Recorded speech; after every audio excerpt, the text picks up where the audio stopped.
वो दौड़ जब उज्जैन की सुबह मीलों के सायरन से हुआ करती थी और आसमान में धुआं उगलती ऊंची चिमनियां शहर की समृद्धि का प्रतीक थी। उस गौरवशाली इतिहास का एक और पन्ना आज हमेशा के लिए पलट गया। विवेकानंद कॉलोनी स्थित लोटी स्कूल परिसर में खड़ी करीब 150 फीट ऊंची मील की चिमनी को नगर निगम ने विस्फोट के जरिए ध्वस्त कर दिया। कभी ये चिमनी शहर की औद्योगिक धड़कन का हिस्सा थी, जिसके साए में हजारों मजदूरों का घर चलता था।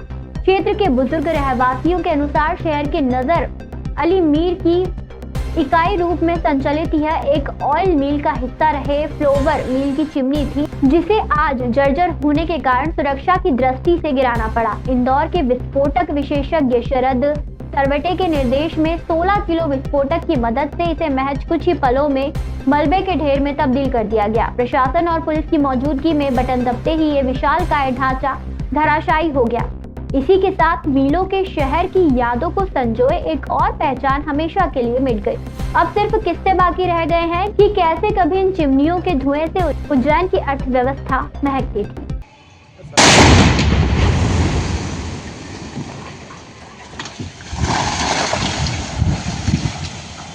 जो जीर्ण जो हो चुकी थी हमारी चिमनी लोटी स्कूल परिसर में जो थी, जिससे कि दुर्घटनाओं की संभावना बनी रहती थी, इस विषय को लेकर आज नगर निगम द्वारा कार्रवाई करते हुए blasting expert Shri Sarwate sir के निर्देशन में और हमारे अधीक्षण यंत्री महोदय के निर्देशन अनुसार इसे आज गिराया गया है, जिसमें कि 16 किलो विस्फोटक लगा। 115 नग विस्फोटक इसमें डाले गए 16 किलो के, और उसके बाद इसकी कार्रवाई जस्ट अभी समाप्त की गई है, जो कि सुरक्षित रूप से नीचे आ चुकी है। और सुरक्षा के तमाम जो है इंतजाम पुलिस बल के साथ में और हमारे रिमूवल गैंग के साथ में हमें सूचना संकेतक लगा रखे थे, लोगों को दूर कर रखा था। इस प्रकार के प्रबंध करके आज ये कार्रवाई पूर्ण की गई।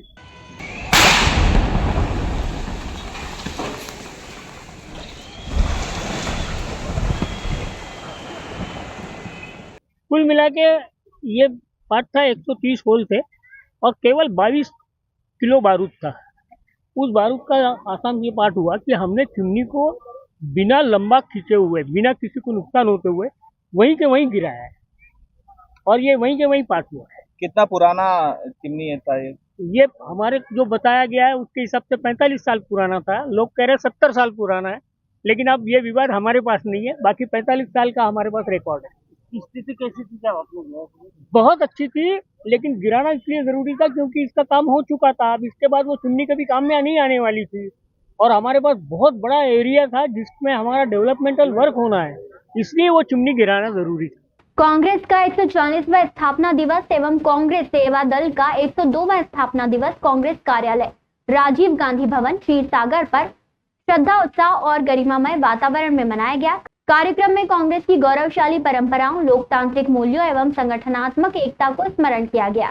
कार्यक्रम का शुभारंभ राष्ट्र गीत के साथ हुआ। इसके पश्चात विधायक एवं कांग्रेस जिलाध्यक्ष महेश परमार एवं शहर कांग्रेस अध्यक्ष मुकेश भाटी के नेतृत्व में ध्वजारोहण किया गया। ध्वजारोहण के बाद राष्ट्रगान गाया गया तथा कांग्रेस की विचारधारा और संविधान की रक्षा हेतु शपथ दिलाई गई। इस अवसर पर संगठन के लिए लंबे समय से समर्पित योगदान देने वाले कांग्रेस के 15 वरिष्ठ नेताओं एवं कार्यकर्ताओं का शाल, श्रीफल एवं स्मृति चिन्ह भेंट कर सम्मान किया गया। सम्मान समारोह के दौरान कांग्रेस के इतिहास, त्याग और संघर्ष पर प्रकाश डालते हुए वक्ताओं ने कहा कि कांग्रेस पार्टी देश की आजादी से लेकर लोकतंत्र की मजबूती तक निरंतर संघर्ष करती रही है। कार्यक्रम को संबोधित करते हुए कांग्रेस शहर अध्यक्ष ने कहा कि कांग्रेस पार्टी ने देश की आजादी की लड़ाई लड़ी है और उसी परंपरा को आगे बढ़ाते हुए आज एक बार फिर संघर्ष का समय है। उन्होंने कहा कि जिस प्रकार वर्तमान में भारतीय जनता पार्टी की सरकार लोकतंत्र और संविधान के साथ खिलवाड़ कर रही है, उसे किसी भी सूरत में बर्दाश्त नहीं किया जाएगा। कार्यक्रम में कांग्रेस के वरिष्ठ नेता, पदाधिकारी, कांग्रेस सेवा दल, NSUI, पार्षदगण सहित बड़ी संख्या में कांग्रेस कार्यकर्ता उपस्थित रहे।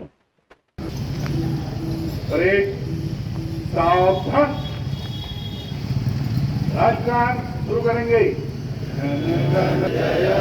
भारत भाग्य विधाता, पंजाब सिंध गुजरात मराठा, हिमाचल यमुना गंगा, उच्चल जलधि तरंगा, तब शुभ नामे जागे, आशीष मांगे, गाहे तब जय गाथा। राहुल गांधी जिंदाबाद, कांग्रेस पार्टी जिंदाबाद, कांग्रेस पार्टी जिंदाबाद, कांग्रेस पार्टी जिंदाबाद। का 141वां स्थापना दिवस, साथ ही सेवा दल का 102वां स्थापना दिवस। कांग्रेस परिवार के हमारे वरिष्ठ नेता आदरणीय दादा बैरागी जी, सत्यनारायण पवार साहब, जिला कांग्रेस ग्रामीण के अध्यक्ष आदरणीय महेश परमार जी और सेवा दल महिला कांग्रेस, एनुशा यूथ कांग्रेस के तमाम साथियों के साथ शपथ लेके हमने संकल्प लेके स्थापना दिवस मनाया। साथ ही कांग्रेस परिवार के कई साथियों का हमने आज सम्मान भी किया है। निश्चित रूप से आज देश में जो अराजकता का माहौल है, जिस प्रकार से कांग्रेस ने आजादी की लड़ाई लड़ी है, पुनः हमको एक बार फिर भारतीय जनता पार्टी जो लोकतंत्र और संविधान के साथ खिलवाड़ कर रही है, पुनः हमने आज प्रतिज्ञा ली है कि भारतीय जनता पार्टी की सरकार को उखाड़ फेंकने का संकल्प और जो इस आजादी में कांग्रेस पार्टी का बलिदान दिया उनको याद करते हुए संकल्प लिया गया है। धार्मिक न्यास एवं धर्मस्य विभाग द्वारा कालिदास संस्कृत अकादमी के सहयोग से रविवार को पंडित सूर्य नारायण व्यास सांस्कृतिक संकुल में 1 दिवसीय संभाग स्तरीय पुजारी उन्मुखीकरण कार्यशाला आयोजित की गई। इसमें संभाग के 7 जिलों से 250 अधिक शासकीय मंदिरों के पुजारी शामिल हुए। कार्यशाला का शुभारंभ संस्कृति पर्यटक धार्मिक न्यास एवं धर्मस्य विभाग के मंत्री धर्मेंद्र सिंह लोधी, प्रभारी मंत्री गौतम टेटवाल, राज्यसभा सांसद बालयोगी उमेशनाथ जी महाराज सहित अन्य अतिथियों की उपस्थिति में किया गया। मंत्री धर्मेंद्र सिंह लोधी ने समाज में गुरु और पुजारी की भूमिका को महत्वपूर्ण बताया। वहीं गौतम टेटवाल ने मंदिरों को समाज का केंद्र बिंदु कहा। कार्यशाला में 3 सत्र आयोजित हुए, जिसमें देवालयों का सांस्कृतिक व सामाजिक महत्व, विधि विधान एवं धार्मिक कर्मकांड तथा देवस्थानों के प्रशासन व प्रबंधन पर विशेषज्ञों ने जानकारी दी है। साथ ही अधिकारियों द्वारा पुजारियों से सीधा संवाद भी किया गया। हमारे समाज में गुरु की भूमिका, पुजारी की भूमिका बड़ी महत्वपूर्ण भूमिका है और कहीं ना कहीं जब समाज को दिशा दिखाने की बात आती है और मूल बात यह है कि सनातन की जब बात आती है तो आप सबका जो योगदान है, आप सबकी जो विचारधारा है, आप सब जो समाज को दिशा दिखाने का काम करते हैं वो बहुत महत्वपूर्ण हो जाता है। आज भी हमारे विरोधी जब हम सनातन की बात करते हैं, जब हम हिंदुत्व की बात करते हैं तो कहीं ना कहीं हमारे विरोधी विचारधारा के विरोधी लोग शुद्ध रूप से बना रहे। ये सब प्रत्येक पुरोहित का, पुजारी का और महात्मा का सबसे पहला सोच बनता है और बनता है इसीलिए दर्शनार्थी निरंतर बने रहते हैं। कई पुजारियों का ऐसा, मैं अपने व्यक्तिगत विचारों से यहाँ बात कर रहा हूँ, कई पुजारी और कई पुरोहितों की ऐसी स्थिति है कि इस मंदिर का नामांतरण अभी तक नहीं है। मंदिर पर कौन पुजारी है और कौन पूजा कर रहा है, कागज पर किसका नाम लिखा है और वहाँ प्रेजेंट में कौन पूजा कर रहा है। समाधान भी आप सबके माध्यम से करता है। उसकी पीड़ाओं का समाधान भी परमात्मा के मंदिर में बैठे विग्रह के दर्शन के साथ साथ आपके आशीर्वचन जो उसको प्राप्त होते हैं, उससे उसकी शंका का समाधान भी होता है, उसको शांति मिलती है। ऐसे में आपका आचरण, आपका व्यवहार और आपकी वाणी अत्यंत महत्वपूर्ण है। पुजारीगण मंदिरों के संरक्षक, धार्मिक अनुष्ठानों के प्रमुख होते हैं। भेरुनाला स्थित गुरुद्वारा वृंदावनपुरा में संत शिरोमणि अहिरवार रविदास समाज संघ उज्जैन संभाग मध्य प्रदेश द्वारा एक महत्वपूर्ण संभागीय बैठक का आयोजन किया गया। बैठक की अध्यक्षता संभागीय अध्यक्ष मनोहर सुरेश कुसुमारिया ने की। बैठक में उज्जैन संभाग के विभिन्न जिलों से आए पदाधिकारी एवं कार्यकर्ताओं ने बड़ी संख्या में सहभागिता की। बैठक का मुख्य उद्देश्य समाज में संचालित विभिन्न संगठनों को एकजुट कर एक संगठन के माध्यम से कार्य करने पर विचार विमर्श करना था। बैठक प्रारंभ होने से पूर्व संत शिरोमणि गुरु रविदास जी महाराज के चित्र पर माल्यार्पण कर श्रद्धांजलि अर्पित की गई। कार्यक्रम में मुख्य अतिथि दीपचंद जाटव एवं विशेष अतिथि भगवान खांडेकर उपस्थित रहे। सचिव विनोद चौहान नीलगंगा ने जानकारी देते हुए बताया कि बैठक में गुरु रविदास जी की 649वीं जयंती के आयोजन को लेकर विस्तृत चर्चा की गई, जिसमें सभी पदाधिकारियों ने अपने अपने सुझाव प्रस्तुत किए। बैठक के दौरान सर्वसम्मति से महिला मंडल का गठन किया गया। समाज की 10 महिलाओं को विभिन्न पदों पर नियुक्त कर उन्हें जिम्मेदारियां सौंपी गई। साथ ही ये निर्णय लिया गया कि इस वर्ष गुरु रविदास जयंती के अवसर पर 31 जनवरी 2026 को भव्य वाहन रैली निकाली जाएगी और 1 फरवरी 2026 को गुरु रविदास जयंती समारोह बड़े धूमधाम से मनाया जाएगा। अहिरवाड़ समाज संघ में मुझे सचिव के पद पर नियुक्ति किया गया है। मैं चाहती हूँ कि मैं समाज के लिए अच्छा कार्य करूं और समाज के सारी महिलाओं और सभी नव युवकों को आगे बढ़ने का मौका मिले और सबको एकजुट होकर के समाज के काम करना है और समाज के प्रति सबको जागरूक होना है। और आने वाली 1 फरवरी को संत शिरोमणि रविदास जी जयंती है, उसमें सबको संगठित होकर एकजुट होकर के एक रैली निकालना है। संभागीय अध्यक्ष मनोहर सुरेश कुसुमारिया ने अपने संबोधन में कहा कि जयंती से पूर्व महिला मंडल समाज की महिलाओं को संगठित करेगा। इस बार गुरु रविदास जयंती को ऐतिहासिक रूप देने के लिए संगठन ने अभी से तैयारियां प्रारंभ कर दी है। समाज के युवाओं एवं वरिष्ठ जनों को एकजुट कर एकता के साथ कार्यक्रम आयोजित किया जाएगा। कार्यक्रम का संचालन गोवर्धन लाल सोनगरा ने किया एवं कोषाध्यक्ष कमल हनोतिया ने आभार व्यक्त किया। इस अवसर पर प्रमुख रूप से उपस्थित रहे उपाध्यक्ष गोकुल चंद्रवंशी काजीपुरा, जिलाध्यक्ष विजेंद्र चौहान, महेश परमार, देवास से पुरुषोत्तम चंद्रवंशी, कमल परमार, समेलिया नसर, उपाध्यक्ष मांगीलाल राजौरिया, बाबूलाल अहिरवाड़, सारंगपुर से अंबाराम चौहान, सतीश राठौर, पार्षद शंकरपुर सतीश राजौरिया, चंद्रवंशी बारोलिया, रमेश सोलंकी, पंकज कुसुमारिया, अनिल परमार, नीलगंगा महामंत्री विक्रम परमार, उज्जैनिया सह सचिव सुनील राजौरिया, मोहनलाल परमार, बसोला, पवन बारिलिया, नीलगंगा, किशोरी लाल सूर्यवंशी, रामलाल कुसुमारिया सहित समाजजन बड़ी संख्या में उपस्थित रहे। पहले तो मैं आपको बता देता हूं कि ये स्थान संत रविदास जी महाराज के चरण पादुका स्थल है। इनकी चरण पादुका और गुरु गादी है यहाँ पे उनकी, और प्राचीन काल से ये मतलब 700 वर्ष पूर्व से ये मंदिर गादी चली आ रही है। यहाँ पे सभी वर्ग के लोगों को हमने आज आमंत्रित किया है, जिसमें हमारे जो फिरके अलग अलग फिरके थे उन सभी को एक करने के लिए हमने समरसता का भाव पैदा करने के लिए कि समाज में समरसता आए और सभी हम एकजुट होकर सारे कार्यक्रम करें। बेटी व्यवहार से लेकर रोटी व्यवहार तक हम एक जगह पे करें सब, जिसमें लोग कहते हैं कि आप में अनेक भागों में बटे हुए हैं, तो आज हम कहना चाहते हैं कि आज हम आपको दिखा रही है यहाँ पे कि हम एक हैं सब, और सब एक होके संत रविदास जयंती भव्य तरीके से मनाएंगे। रविदास जयंती 1 फरवरी को 2026 को है और उसके पूर्व संध्या में हम शहर के अंदर एक विशाल यात्रा मतलब वाहन रैली निकालने जा रही हैं। कितनी तारीख को निकालोगे? वो 31 जनवरी के दिन निकालेंगे और 1 फरवरी के दिन जयंती है। सभी मंदिरों पे जयंती मनाई जाएगी। यहाँ पे भी जितने हम चाहते हैं कि सारे समाज के लोग आए, जैन बनिए, ब्राह्मण, क्षत्रिय, वैश्य आदि सभी को हम आमंत्रित कर रहे हैं कि वो सारे लोग आए और हमारे गुरु को उनकी वंदना सुने, उनकी वाणियाँ सुने। इसलिए हम आज समरसता का भाव पैदा करने के लिए हम यहाँ पे सभी, हमारे जाटव साहब है आज मुख्य अतिथि के रूप में, और हमारे बीच में सेवाराम जी खांडेकर साहब है जो आज के वक्ता के रूप में हैं। हमारे बीच में जो हमारे गोवर्धन लाल जी सोनगरा जी है, और हमारे बीच में ये महिला मोर्चा का आज गठन किया है हमने। महिला मोर्चे में हमने 23 महिलाओं को पदाधिकारी बनाया, जो समाज में अध्यक्ष, उपाध्यक्ष, सचिव, कोषाध्यक्ष, उनके भी आप कुछ शब्दों की वाणियाँ लेना जो महिला को मनोबल बढ़े। बीमा हॉस्पिटल परिसर गाड़ी अड्डा चौराहा आगर रोड पर स्वर्णिम भारत मंच द्वारा 7 दिवस की कथा का आयोजन किया जा रहा है।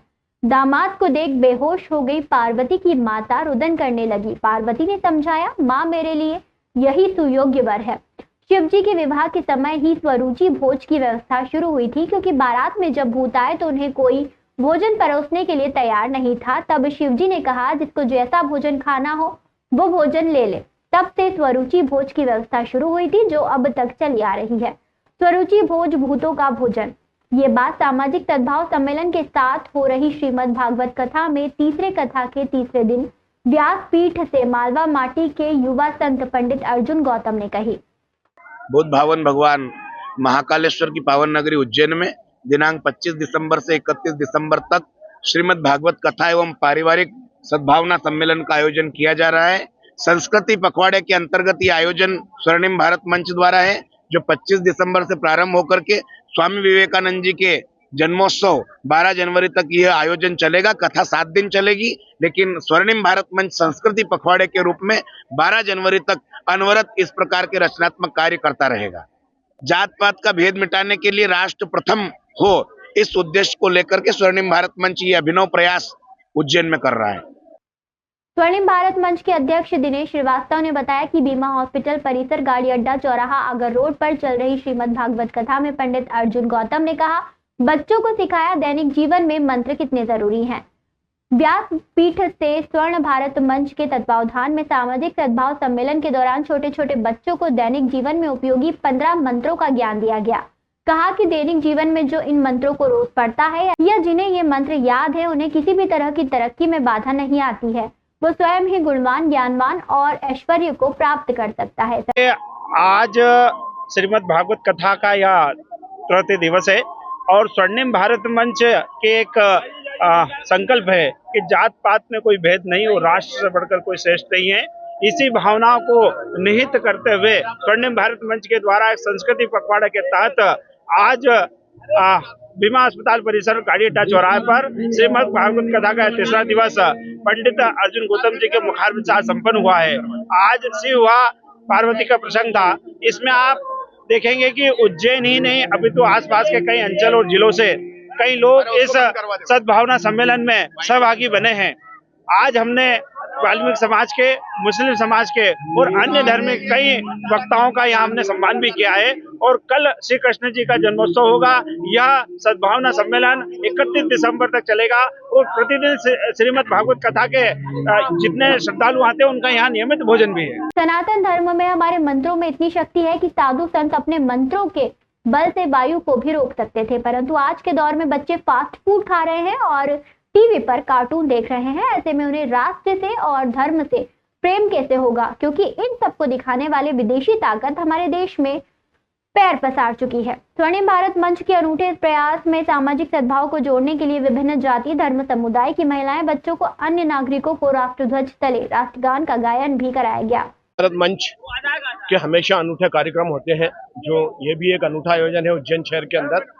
इसमें सबसे अच्छी बात यह है कि हमारा जो राष्ट्रीय तिरंगा है उसके बैनर तले ये 7 दिन की भागवत कथा हो रही है। मैं बहुत सी कथाओं में जाता हूँ, पर जो यहाँ आनंद आ रहा है, यहाँ सब समाज के लोग, क्योंकि इनका एक नारा है, जात पात में भेद नहीं, राष्ट्र से बढ़कर कोई श्रेष्ठ नहीं। इसी के तारतम्य में हम लोग यहाँ जुड़े हैं और हमें बहुत अच्छा लग रहा है। हम रोज ही हम लोग मुस्लिम समाज के लोग यहाँ कथा सुनने आ रहे हैं। यह अनोखी कथा है जिसमें श्रीमद् भागवत कथा की आरती के पूर्व राष्ट्रगान गाया जा रहा है। आरती में सम्मिलित होने वाले अतिथियों ने भी प्रशंसा करते हुए आयोजन के लिए बधाई दी है। कार्यक्रम का समापन 31 दिसंबर को किया जाएगा।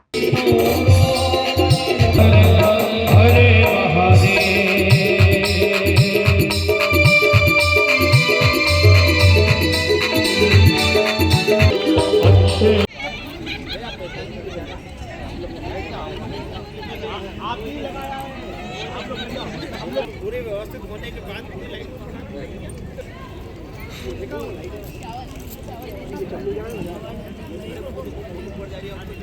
वो बेकार जाने ये भी ऊपर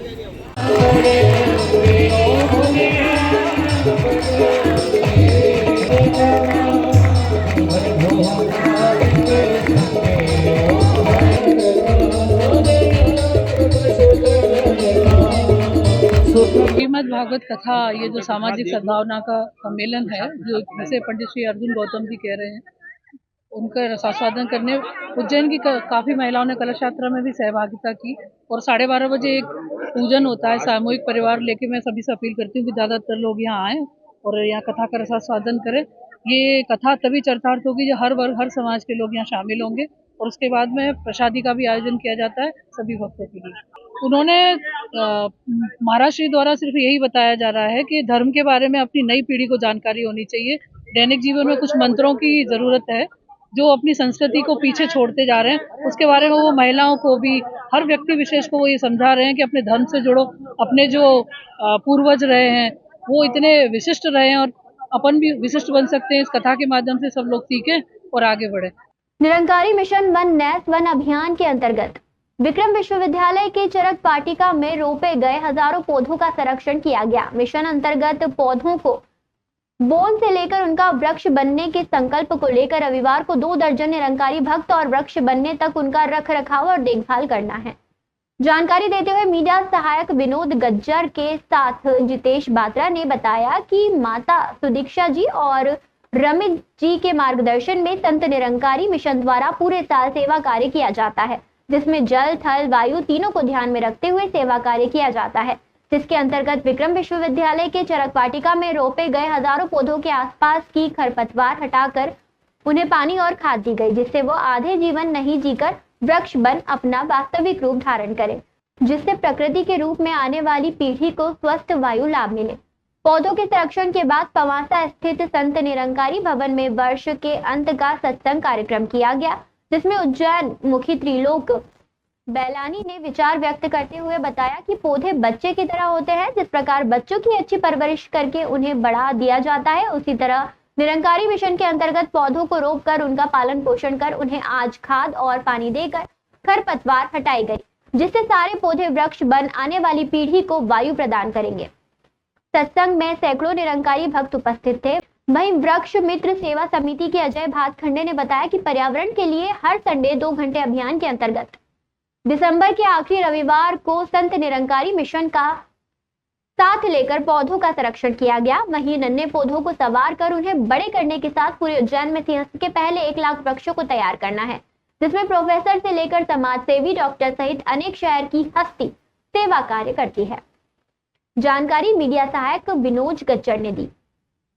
चिकित्सा यहाँ खास तौर से आयुर्वेद और वृक्षों का एक चोली दामन का साथ है। वृक्षों के बिना यानी कि जड़ों बूटियों के बिना आयुर्वेद की नहीं। और आज के स्वास्थ्य रक्षण के लिए स्वस्थ वातावरण जरूरी है और प्रदूषण से बचाने के लिए वृक्षों का जरूरी है होना। तो आज आयुर्वेद और वृक्ष मित्र और विशेष निरंकारी सत्संग आश्रम के साथ मिलकर जो कार्य किया वृक्षारोपण का, उनको पानी दिया, खाद दिया, वो एक अद्वितीय स्मरण हमें ली है।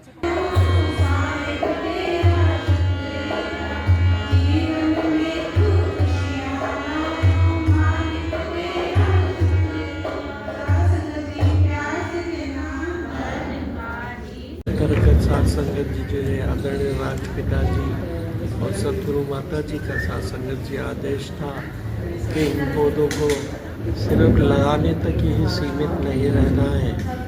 साथ संगत जी इसकी देख रेख भी साथ संगत जी जरूरी होती है। तो साथ संगत जी प्रकार से कोई बच्चा होता है, साथ संगत जी उसके माता पिता साथ संगत जी जब तक वो जवान नहीं होता उसको साथ संगत जी देख रेख करते हैं कि ये अच्छा है, इसके लिए इसको बुरा है। साथ संगत जी उसी तरह से हमने साथ संगत जी पौधे लगा तो दिए, लेकिन समय समय पर उसके साथ संगत जी खाद पानी देना और साथ संगत जी आसपास फालतू घास जमा हो जाती है जो साथ संगत जी उस पौधों को साथ संगत पनपने पर रोकती है। तो साथ संगत जी उसी के अंतर्गत हर महीने के लास्ट इतवार को उज्जैन ब्रांच की तरफ से सभी सेवा दल महात्मा बढ़ चढ़ कर हिस्सा लेते हैं और पौधों को साथ संगत जी को संरक्षण करते हुए निरंकार जी प्रदूषण अंदर का हो बाहर का हो दोनों हानिकारक होते हैं। माता जी के आदेश अनुसार वर्ष में 1 बार वृक्षारोपण हम करते हैं, पर उसको संभालने के लिए हम माह के प्रत्येक रविवार के लास्ट रविवार जो रहता है 5 रविवार या 4 रविवार रहते हैं, उसके लास्ट रविवार को हम उपस्थित होते हैं। लगभग 20 से 25 सदस्य उज्जैन ब्रांच से निरंकारी मिशन के यहाँ उपस्थित होते हैं। किसी भी प्रकार की सेवा, पानी की सेवा हो, खाद की सेवा हो, पौधारोपण हो, पौध सेवा हो, कुछ खरपतवार हो, कीटाणु जीवाणु जो भी इधर उपस्थित रहते हैं, ऐसा जो भी जिसको जो सेवा दी जाती है वो निश्चित रूप से करता है। और किस निरंकारी मिशन में साल में 2 बार एक तो पौधा सेवा तो ही सही, पानी की शुद्धता प्रदूषण उस पानी का भी जो रहता है उसको भी हम साफ करने के लिए तालाब नदियाँ नाले जो भी रहते हैं उनको भी साफ करने का हमारा अभियान रहता है। 28 दिसंबर रविवार जैसा कि हमारा स्लोगन है हर संडे 2 घंटे पर्यावरण के लिए, उसी कड़ी में आज का अंतिम रविवार है और अंतिम रविवार को हमारे साथ निरंकारी समाज के सेवादार एवं सभी सत्संगी उपस्थित रहते हैं और हम लोग पौधों की सेवा करते हैं। वर्षा काल ख़त्म होकर ठंड चालू हो गई है, निश्चित रूप से सबके लिए पौष्टिकता की आवश्यकता रहती है, तो आज हम लोग यहाँ पे गोबर की खाद पौधों को दे रहे हैं और उसके बाद में पानी भी देने का कार्यक्रम रखा हुआ है। तो आज सभी सेवादार मिलकर इसके आसपास के खरपतवार भी निकाल रहे हैं और सब पूरे पौधों को, यहाँ पे लगभग 1400 पौधे लगे हैं, उनको गोबर की खाद भी दी जा रही है। और यह निरंतर कार्य हमारा आगे भी अनवरत जारी रहेगा। और जैसा कि आप सबको फिर बताते हुए हर्ष हो रहा है मेरे को कि सिंहस्थ के पूर्व 1 लाख पौधे लगाने का हमने जो संकल्प लिया है, उसके अंदर आप सबसे आह्वान करते हैं कि अधिक से अधिक सहयोग करके और उज्जैन शहर को हरा भरा बनाने में सहयोग करें। हरिओम। और आने वाला नया साल हमारा जो है पर्यावरण के मामले में समृद्ध हो एवं अधिक से अधिक पेड़ पौधे हम लगा सकें और उनको बचा सकें, इसमें हम लोग निरंतर काम कर रहे हैं। आज हमारे वृक्ष मित्र अतिथि कमलेश जी, मंत्री प्रतुल जी शुक्ला हमारे बीच में उपस्थित है। आप सभी का स्वागत करता हूं और निरंतर निरंकारी समाज से भी आह्वान करता हूं कि और भी अधिक संख्या में हम लोग आके और बाकी भी समाजजन आके यहाँ पे हमारे को सहयोग करें। निश्चित रूप से युवाओं की जिम्मेदारी आने वाले समय में बढ़ जाती है, क्योंकि जिस तरह से पेड़ पौधे कट रहे हैं उनको लगाना और सहेजना बहुत आवश्यक हो गया है। और पेड़ पौधों के साथ में जब हम समय बिताते हैं उस समय एक असीम शांति का अनुभव होता है, प्रकृति के साथ जुड़ने का अनुभव होता है, पंछियों के साथ समय बिताने का अवसर प्राप्त होता है। आज क्योंकि कंक्रीट तो सब जगह होते जा रहे हैं, पर पेड़ पौधे लगना भी उतना ही आवश्यक है। पेड़ पौधे रहेंगे तो ज़मीन के अंदर हमारा जल स्तर बढ़ेगा, हमारे वातावरण में ऑक्सीजन का लेवल अच्छा रहेगा और हम लोग सभी स्वस्थ रहेंगे और मस्त रहेंगे। ग्राम जवासिया पंथ में आयोजित प्लास्टिक डे टूर्नामेंट ने ग्रामीण खेल प्रतिभाओं में नया उत्साह भर दिया। टूर्नामेंट का आयोजन प्रधान सिंह के मार्गदर्शन में हुआ, जिसमें बड़ी संख्या में खिलाड़ी और खेल प्रेमी शामिल हुए। कार्यक्रम के मुख्य अतिथि रोड सिंह चौहान रहे। जीतू बना काना खेड़ी, शिवराज बना लोकेंद्र सिंह। रोड सिंह द्वारा प्रथम पुरस्कार के रूप में 15,501 प्रदान किए गए। द्वितीय पुरस्कार 5,500 रखा गया। इस रोमांचक प्रतियोगिता में जवासिया टीम ने प्रथम स्थान प्राप्त किया। जीत के बाद खिलाड़ियों के चेहरे पर खुशी साफ झलक रही थी। सभी ने एक दूसरे को गले लगाकर बधाइयां दी और खेल भावना का सुंदर उदाहरण प्रस्तुत किया। समारोह में पहुंचे अतिथियों का खिलाड़ियों और ग्रामीणों ने गर्मजोशी से स्वागत किया। रोड सिंह चौहान सहित अन्य अतिथियों ने कहा कि ऐसे टूर्नामेंट युवा पीढ़ी को नशा मुक्त जीवन, अनुशासन और स्वास्थ्य प्रतिस्पर्धा की ओर प्रेरित करते हैं। टूर्नामेंट के सफल संचालन के लिए आयोजन समिति और ग्रामवासियों की सराहना की गई।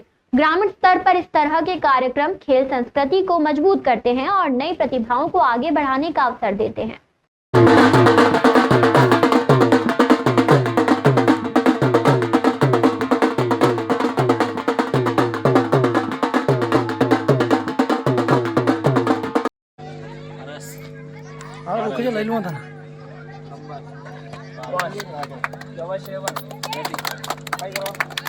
डिसीजन बदली दा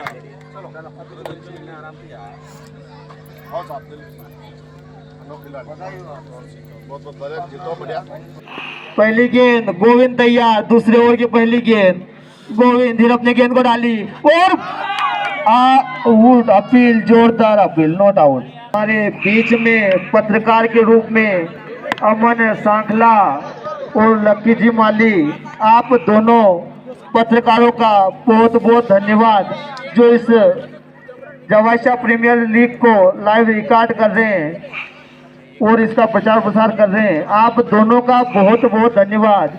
न्यूज़ के माध्यम से आप जो काम कर रहे हैं, अमन जी सांखला, लक्की जी माली, आप दोनों का तहे दिल से और पूरी आयोजकता टीम की ओर से आपका बहुत बहुत धन्यवाद।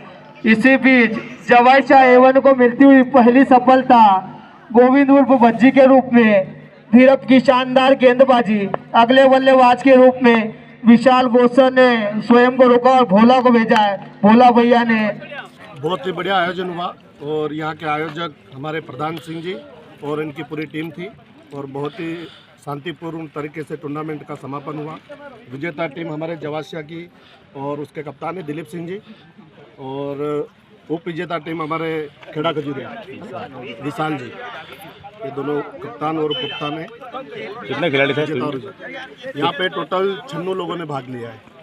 ये JPL नाम से एक प्रीमियर लीग थी, उसमें 96 लोगों ने भाग लिया। कितनी टीम थी? 8 टीमें थी। 8 टीम थी। इसका इनाम क्या रखा गया? आप भाइयों के आशीर्वाद से मुझे आपका फ़ोन आया भाई साहब ने, तो मैंने मेरी तरफ से 15,501 रुपये और सेकंड इनाम आपकी जो समिति है उसके द्वारा 5501 रुपये, सेकंड टीम जो रही है उसके। यहाँ पे टूर्नामेंट होगा अभी धनोडिया में होने वाला है जनवरी में, और जो भी अपने से बनेगी वो भाइयों के प्रेम के जो करेंगे। मैं आयोजक करता हूँ प्रधान से, और मेरी टीम ने इस आयोजन को करा है। जो मेरे साथी जो मेरी टीम में हैं, उन खिलाड़ियों से जब मेरी चर्चा हुई, उन्होंने बोला कि आज के जो युवा है वो सिर्फ मोबाइल तक ही सीमित है और घर से बाहर नहीं निकल रहे हैं, उनको मैदान तक कैसे लाया जाए। तो हमने इस JPL जवाशा प्रीमियर लीग के माध्यम से एक आयोजन किया। इसके इनाम स्वरूप जब हमने सोचा कि इतनी बड़ी लीग करवा रहे हैं तो इसका इनाम कहाँ से लाएंगे, तो तब मेरे ध्यान में आदरणीय भाई साहब रोड सिंह जी का आया। तो मैंने जब रोड सिंह जी को फ़ोन लगाया कि भाई साहब इतनी बड़ी लीग करवा रहे हैं तो उसके इनाम हमें चाहिए, तो आप या कोई करवा सकते। तो रोड सिंह जी ने हमें बताया कि आप युवाओं के लिए जब कभी भी बोलोगे मैं आपके लिए खड़ा हूँ, कितना इनाम चाहिए। मैंने जब उनसे 15,501 का आग्रह किया तो उन्होंने बोला कि ये इनाम मैं स्वयं दूंगा, और आगे भी अगर ऐसी कोई लीग करवाओगे तो मैं आपके लिए खड़ा हूँ। युवाओं को जहाँ जहाँ भी आवश्यकता पड़ेगी उनके लिए मैं खड़ा हूँ। इस आयोजन में 96 खिलाड़ियों ने पार्टिसिपेट किया। इस आयोजन से पहले हमने ऑक्शन रखा था जिसमें 8 टीम के 8 ओनर भी थे। 8 टीम के ओनर ने फिर ऑक्शन में अपनी अपनी टीमें बनाई। टीमें कुछ इस प्रकार थी: वाराशक्ति, जवाशा A1, कोबरा 11, नवदुर्गा, बालाजी, महाकाल, ऐसी 7-8 टीमें बनाई, और 8 टीमों का हमने ग्रुप A और ग्रुप B बनाकर मैचेस करवाए। और 3 दिवसीय प्रीमियर लीग में 2-2 टीमें सेमीफाइनल में गई। सेमीफाइनल में जाने वाली टीम भी कुछ इस प्रकार है: नवदुर्गा 11, सावरिया 11, कोबरा 11 और जवाशा A1। और उसमें फाइनल मुकाबले में 2 टीमें रही, नवदुर्गा और जवाशा A1।